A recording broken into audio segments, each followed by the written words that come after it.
Assalamu alaikum, урматтуу Тез кабардын көрүүчүлөрү. Кутмандуу күнүңүздөр менен амансыздарбы? Кандайсыздар? Бүгүн биз сиздерге Тез кабардын бул чыгарылышында Оштон анча алыс эмес жерде жайгашкан Фуркаттын Баяз көчөсүнөн сатылуучу 5 сотук жер тилкесиндеги 5 бөлмөлүү Палтарашка тибиндеги жана андан сырткары кошумча курулуштары бар үйдү тартып көрсөтөбүз. Назар салыңыздар, сиздерге дарегини толук түшүндүрө кетели. Фуркаттан бери Т бурулушун көздөп бир аз жүргөнүңүздөрдөн кийин бул жердеги бардыңыздар билген Баяз көчөсү деп коет. Негизи Пазылов Мухаммед атындагы көчө. Ушул жолдон чыкпастан түз барасыздар. Оң тараптагы көчөнү эсептеп барганда 5-көчө. Пазылов Мухаммед атындагы көчөнүн 3-чү көчөсүнө оң тарапка бурула бересиздер туугандар. Жүрүңүздөр эми. Үйдүн сатыла турган үйдүн жанына барып сиздерге толук даректи түшүндүргөнчө бардык маалыматтарды берели. Урматтуу достор, жанагы сатыла турган үйдүн дагы дарегине келип жеттик. Андыктан жанагы биз көрсөткөн көчө менен түз келе бересиздер. Оң тараптагы көчөнү эсептеп келгенде 5-көчөдөн бери бурулуп келе бересиздер. Азыр эми жазылып койгон 3-көчө деп жүрөт, бирок чын-чынына эсептегенде 5-көчө экен. Андан бир 150 метрдей жүрүп олтурсаңыздар, жолдун оң тарабында мына ошол үй сатка коюлду. Дарбазасында жазылуу дагы турат. Анда туугандар, биз тааныштырууну баштадык. Ээси менин жанында турат. Азыр сиздерге бир керектүү маалыматтарды кенен жана так жеткиргенге аракет кылабыз. Саламатсызбы эжеке, кандайсыз? Саламатчылык балам. Амансызбы? Аманчылык. Кызматка чакырган экенсиз, келип калдык. Ооба, чакырдым эле. Үйдү сатка койдуңуз. Ооба, үйдү сатка койдум. Жакшы жерде жайгашыптыр, Жакшы, Кудайга шүгүр. Жер Шаарга жакшы, шаарга жакын. Маршрутка каттайт. Мына жолдоруңуздарга дагы шебен төгүлүптүр. Ооба, асфальт болот деп буга дагы акча чогултуп койдук. Жакын асфальт болобу? Сонун турбайбы анда? Бир айдын ичинде асфальтта басылат. Түнкү жарыктандыруулар келиптир, Бар жогу бар. Анда көрүүчүлөрүбүзгө бир катар маалыматтарды бере берели, үй менен тааныштыралы. Ана жүрүңүздөр. Бисмилла. Эжеке, бул жериңиз канча сотук? 5 сотук. 5 сотук, Узун туурасы стандарт 20-25. Стандарт. Тошуна чыгат. Бул үйдү качан салдыңыздар?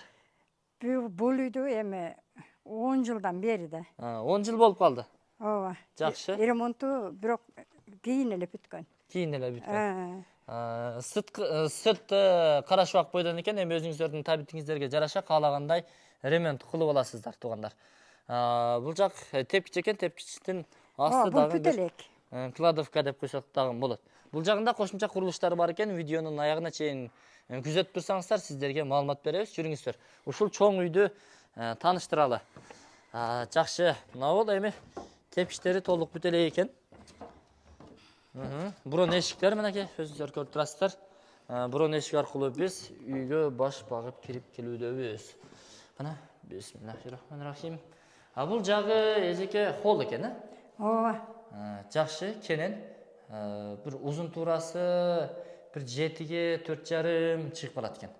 Эки тарабынан чыгыш тарабынан жана түштүк тарабынан пластиктен айнек терезелери орнотулган, жакшы софиттери орнотулуптур. Гипсокартон менен ар кандай формаларга келтирилген потолоктору, моющий обойлор.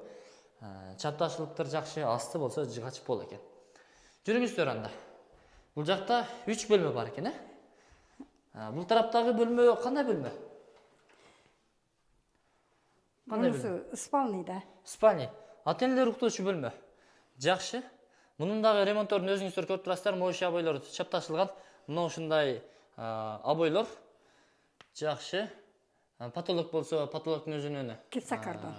Гипсокартон менен формаларга келтирилип, анан обойлору чапташылыптыр. Жакшы, асты пол. Андан кийинки бөлмөлөрү бул кандай бөлмө?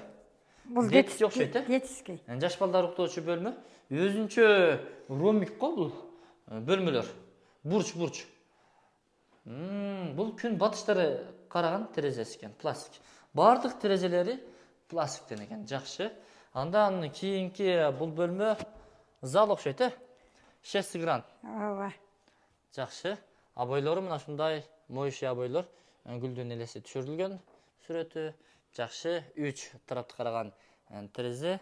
Болжол менен бул ошол стандарт 7-ге 3,5 экен. Жакшы. Өзгөчө го мына бул бурчтуу бөлмөлөр экен, туугандар. Өзүңүздөр дагы байкадыңыздарбы? Мына. Ушул жерден 3 бөлмөгө кирип бара берет экен. Анда ылдыйга түшүп, башка бөлмөлөрдүн дагы көрсөтөлү. Ылдыйда дагы бөлмөлөр барбы? Бар. Ошондо бул полторашка болуп калабы? Ооба, палтырашка. Полторашка түйүндө салынган үй. Жакшы. 5 кошкон эл жашайбы эжеке? 5 кошкон эл. Ар тараптан келген. Ар тараптан келген. Мечит, мектеп, бала бакчалар кандай? Бар, бар. Бардыгы бар. Бардыгы бар. Шаарга 5 мүнөттө жетесиз. Бул жер болсо стяжка болуп тур, туугандар. Бак тарагы дагы бар экен, кокон гиласи, алма өрүгү бар. Чоңоюп эле калыптыр. Бир 10 жылдык көчөттөр экен. Ак кайың бул жагы. Суу чыгат экен, Суу чыгат. Таза суу. Түшүнүктүү. Бул жагынан кирип барат экенбиз, Ооба. Бул жагы жилой. Кааласа бир чакан цех кылып койсо дагы болот окшойт. Же кухня кылып койсо болот. Эми муну бир мен өзүм немен боюнча үстүгө чыгып отурбай мейманкана коеюн дегенмин да. Коноктор келсе ушул жерден эле тосуп узатасыздар, Жакшы, бул жагы дагы бир чакан, бир бөлмөчө экен. Бул жерге кийим-кече, буюм тайымыңыздарды койсоңуздар болот. Жакшы, бул жактан кичи-кичи эки терезелери дагы орун алган пластиктен. Ал эми главный эшиги болсо мына ушундай жыгач эшиктер. Жакшы. Эми сиздерге бул жагы временка, Временка болуп калабы? Бул мынан алды. Буягы. Мынан алды бул. Түшүнүктүү. Бул жагы кандай болуп калат? Бул жагы неме болот да? Кухня болот. Ашкана.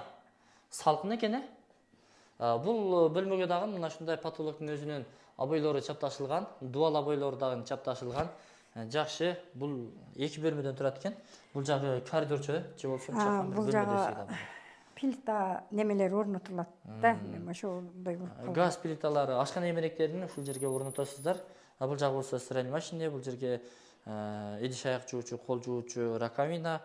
Түшүнүктүү. Суулар демек үйдүн ичине чейин тартылыптыр, Жакшы. Эми бул тарабына башпагалы, туугандар, жүрүңүздөр. Болжол менен бир 9 метрдей чыкса керек. 9-10 метр чыгып калат бул тарабы. Коридор.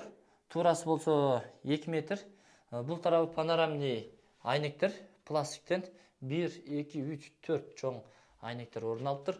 Потолокко көз чаптыра турган болсок, МДФ пластиктери менен кооздолгон потолок менен могул дубалдары окшош экен, бир светтүү. Жүрүңүздөр. Бул тарапка башпага турган болсок, бул кандай бөлмө? Бул эми мына кыштын күнкү отура турган неме да. Кышында кыштай турган бөлмө, Болжол менен бул 6га 3,5. Неме 4. 4бү? Ошо чоңураак экен. 6га 4 туугандар. Бул жерде өзүңүздөр көрүп турасыздар. Кыш печкеси дагы орун алган, 2 бөлмөнүн тең жылытуучу. Өзүңүздөр иштеткенсиздер. Күйүшү кандай экен эми? Жакшы күйөт. Бир аз эле отун таштасаңыз ичине бир тамак бышырасыз. Жакшы. Бул тараптын дагы асты пол экен, туугандар. Аны дагы баса белгилеп айтып өтөлү. Эми сиздерге экинчи тарабындагы бөлмөнү көрсөтөлү. Жакшы. Бул дагы гипсокартон менен патология ар кандай формаларга келтирилип, патология обойлору чапташылган, дуал обойлорун өзүңүздөр көрүп турасыздар. Кызыл түстө. Бул дагы жанагы наркы бөлмөдөй эле 6га 4. 6,5. 6,5га 4 экен, Жакшы. Бул тараптан, тактап айтканда, түштүк тараптан бир терезе орнуктары каралыптыр, пластиктен. Түшүнүктүү. Электромонтаждар дагы бүт бардыгы стандарттын негизинде жерден 1,5 метр 80 сантиметрге чейин орнотулуптур. Жакшы. Ошондо бул временканын курулганына канча болуп калды? Бул жаңы эле. Жаңы эле. 4 эле жыл болду. 4 жыл. Ошон 4 жыл демек. Экөө тең кирпич. Бышкан кирпичтен салынган? Бышкан кирпичтен салынган экөө тең. Бул айнектери турецкий неме. Турецкий материалдагы пластиктен, Кытайский эмес. Жакшы. Мына алмалары чоң-чоң болуп калыптыр. Кокон гилас 3 түп, 2 түп, кокон гилас 2 түп, өрүгү бар экен. 2 түп алма. 2 түп алма бар экен. Бул жагында жүзүм бар экен. Алмалар мына чоң-чоң Kurma var. Калыптыр. Kurma бар экен. Жакшы, бул жака дагы кошумча курулуштарды курса болот экен, 3 очок, Ошого калган жерлерде мыналар. Бул жагы ошондой экен. Жакшы, бул жагы кандай?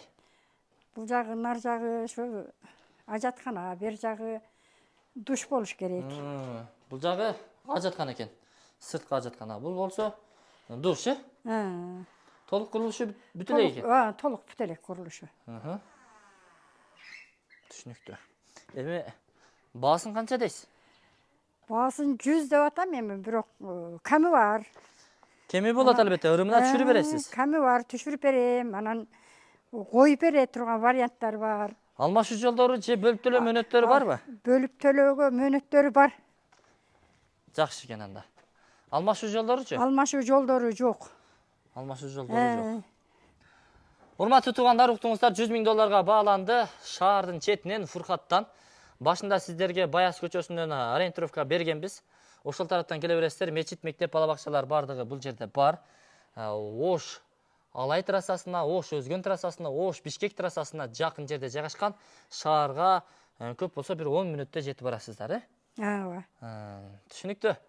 Туугандар, тынч, салкын, таза жерде мына ушундай үй издеп жаткан болсоңуздар, же жер издеп жаткан болсоңуздар, чамдаңыздар. Ээсинин номери экран астында камтылат. Чалыңыздар, толук маалымат алыңыздар. Толук эле маалымат берилдиби? Ооба. Дагы кошумча маалымат бере турган болсоңуз, эркин микрофон сизге. Жок. Бардыгы эле берилди. Калган телефондон сүйлөшө бересиздер. Калган телефондон узун кылса ала турган адам. Түшүнүктүү. Биз анда бул чыгарылышты жыйынтыктадык. Ушул үйлөрдөн уул үйлөп кыз чыгарыңыздар. Жакшы иштер, тояштар өтсүн. Жыйынтыктадык анда. Содаңыздарды берсин.